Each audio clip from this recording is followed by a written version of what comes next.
And I'm sorry, in that last video, I should have said that I'm covering both chapters 13 and 14, because 14 concerns itself mainly with safety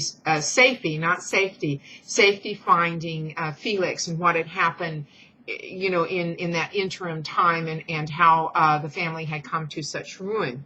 But then in chapter 15, we learn more about the creature's attainment of knowledge and how he becomes even more sorrowful. And we find that he finds 3 books, and they are Paradise Lost, Plutarch's Lives, and The Sorrows of Werther. Now, these are all real books, of course, and I am most familiar with Paradise Lost because this was the main focus of my comparisons with Frankenstein, was with the characters in Paradise Lost.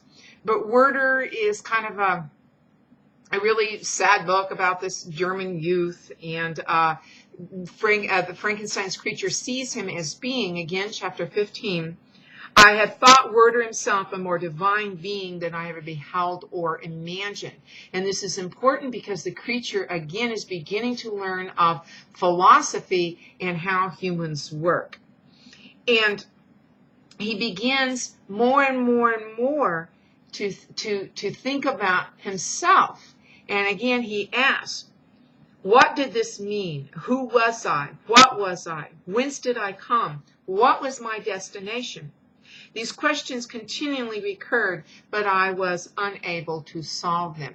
And these are questions that humans ask themselves all the time. But he is also specifically referring to his gigantic and hideous stature, as well as the other more esoteric questions that humans ask.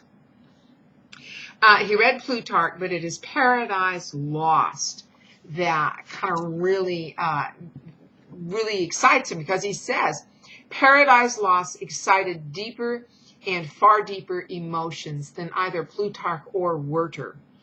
And the reason why is because he connects himself so much with some of the characters in Paradise Lost, including, and big time, Satan. He says, like Adam, I was apparently united by no link to any other being in existence. Adam is the first man, and first human, and the creature is the first of his kind and has no link to anyone else.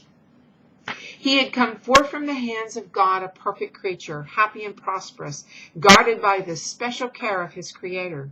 He was allowed to converse with and acquire knowledge from beings of a superior nature.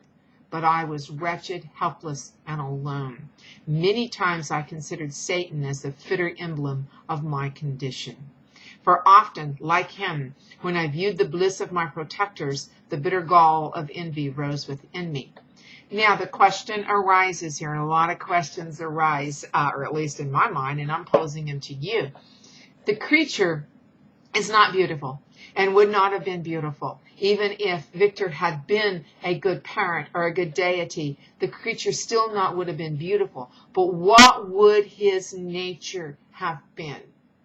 Would he have gone on to be so unethical? And, that's not something we're going to know, but of course we want to think, no, he wouldn't. Who knows? And then as he read, and by the way, he looks upon these books as fact. He doesn't understand that Paradise Lost is not a true story, or that, young Werther is not a true story. He thinks that these are histories. But the more he reads, the worse he gets, because he's acquiring knowledge, as we know, is not a good thing. And he says, hateful day that I received life, accursed Creator, why did you form a monster so hideous that even you turn from me in disgust? God in pity made man beautiful and alluring after his own image, but my form is a filthy type of yours, more horrid even from the resemblance. Satan had his companions, fellow devils, to admire and encourage him, but I am solitary and abhorred. So he says even Satan had his cronies. I have no one. I am worse off than even Satan. And he continues on. He says, increase of knowledge only discovered to me more clearly what a wretched outcast I was. But reading Paradise Lost introduces something to him that previously he had not thought of. And he says, it was all a dream. I had no Eve soothed my sorrows, nor shared my thoughts. I was alone. I remember Adam's supplication to his Creator, but where was mine? He had abandoned me, and in the bitterness of my heart, I cursed him. Now, Satan cursed God. Adam didn't curse God. And the supplication of Adam was for a helpmate, and that's how he got Eve. And from this, we can begin to conclude that when the creature finds Victor, what is it he is going to ask him for? For what is he going to ask him? I shouldn't end my sentences with a proposition. Now, also, it is in this chapter that he carries out his plan to approach the old man or the father, and that is what he does. He takes a time when the father is alone, and he goes into, knocks on the door, goes into the cottage, and begins to talk to him and share his tale of woe. And the father is blind, so he does not see the creature, does not know how hideous he is. Sounds like a perfect opportunity, but what happens?